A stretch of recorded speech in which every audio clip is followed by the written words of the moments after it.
¿Qué tal? Muy buenas a todos, muy buenas a todas. Bienvenidos a una edición especial de Pensar Plural, en la que voy a hablar de un libro que acabo de publicar pues hace muy poco, hace aproximadamente un par de semanas, que es la continuación de otra novela que había escrito hace un año y medio aproximadamente, y que es una continuación un tanto peculiar, ¿no?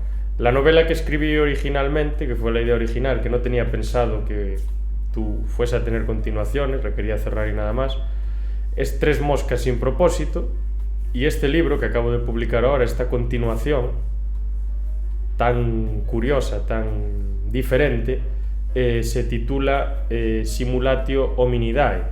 Es un par de palabras en latín pues, que vienen a significar lo que supongo que todo el mundo pues sabe perfectamente, no tiene mucho misterio, ¿no? Simulación del género humano o algo así. Una cosa así, se podría traducir algo así. Y es una forma de continuar la anterior novela bastante peculiar y bastante diferente porque se produce a partir de la reflexión de un personaje en concreto, un personaje que es... voy a decir únicamente que habita en una galaxia lejana y en un espacio-tiempo, en un punto espacio-temporal también bastante lejano con respecto a lo que estamos viviendo en la actualidad, unos cuantos miles de años a posteriori va a vivir este individuo, y es un personaje o una personaje que va a profundizar enormemente en en todas las inquietudes que tiene en la mente, pero sobre todo va a profundizar en una que sería la que tiene que ver con el estatuto de la realidad, ¿no? Y como que es un personaje pues, que le interesa mucho el tema de la filosofía, sobre todo la filosofía de la naturaleza, y pues se va a dedicar a estudiar en cierto modo todos estos asuntos desde pues, los principios de la propia disciplina que se retrotraen al planeta Tierra, ¿no? Y a esa antigua Grecia, esos siglos V y VI antes de Cristo, en donde empezaba un poco la filosofía sistemática, que no filosofía en general. Y este personaje, pues eso, como comentaba, pues va a empezar a darle vueltas a todo a través de toda esa información que tiene, a través de la relación que tiene con el entorno, y eso le va a llevar pues a introducirse en ciertos caminos, a producir ciertas obras que a su vez van a permitirle realizar esta introspección, que se relaciona directamente con la que sería la obra Tres moscas sin propósito. Entonces, este personaje, vale la redundancia, lo que hace es investigar, indagar en todas estas cuestiones, reflexionar sobre su estatus y sobre el estatus que le rodea.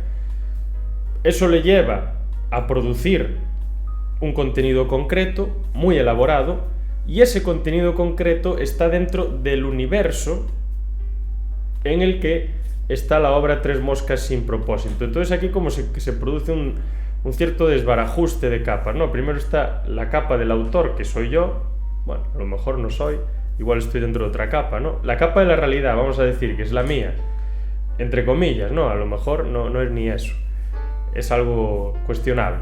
Luego está la capa de Tres moscas sin propósito, que es la obra que yo escribo, o al menos eso es lo que pone el libro, seguramente tienes razón, y luego dentro de Tres moscas sin propósito hay una capa que a mayores, que es el comentario sobre ese libro en esa obra que este personaje crea, y este personaje está en otra capa mayores. O sea, es como varias cebollas, ¿no? Y aquí ya desglosamos 4 capas diferentes de la que sería la realidad, 4 o 5 capas diferentes de lo que sería la realidad.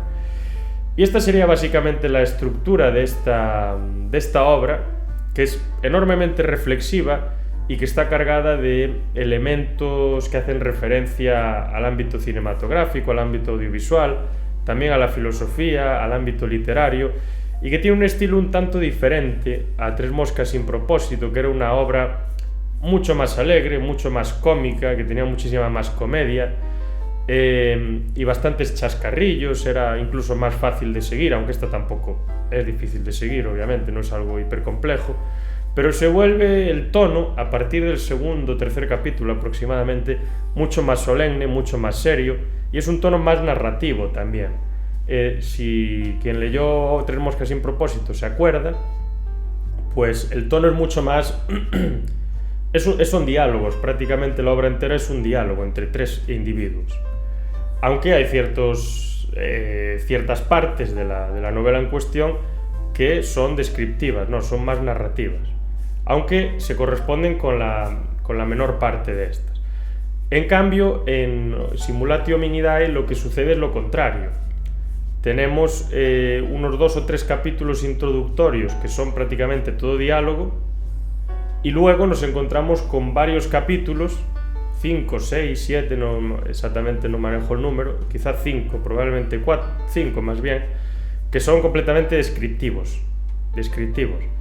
y que ahondan en una temática bastante más profunda y bastante más sentimental, bastante más solemne, bastante más seria, incluso en algún momento pues un poco triste se podría decir, pero le da un toque un poco diferente, ¿no? Un poco después de la comedia llega la tragedia, y esto parece que lo ejemplifica perfectamente.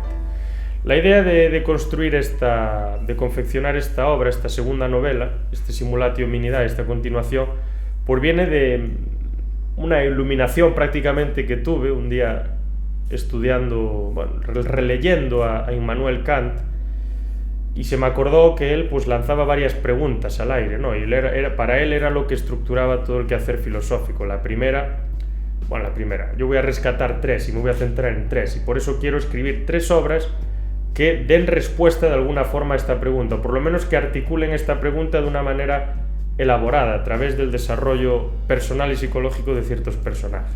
Una sería ¿qué puedo saber?, que sería la pregunta que estructuraría esta segunda novela, esta secuela de Tres moscas sin propósito, este Simulatio Hominidae.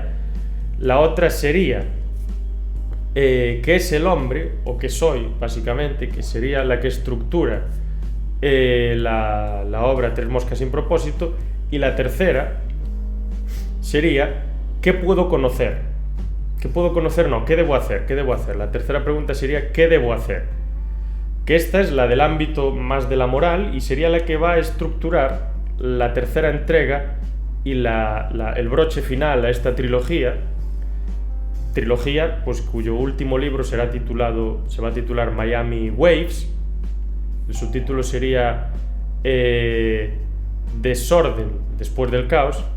Y eso, lo que decía, que esta pregunta va a estructurar esta tercera entrega, porque va a profundizar en el asunto, va a profundizar en la problemática de la moral y de qué es lo que se debe hacer y lo que no se debe hacer y por qué, inspirados o justificados en qué.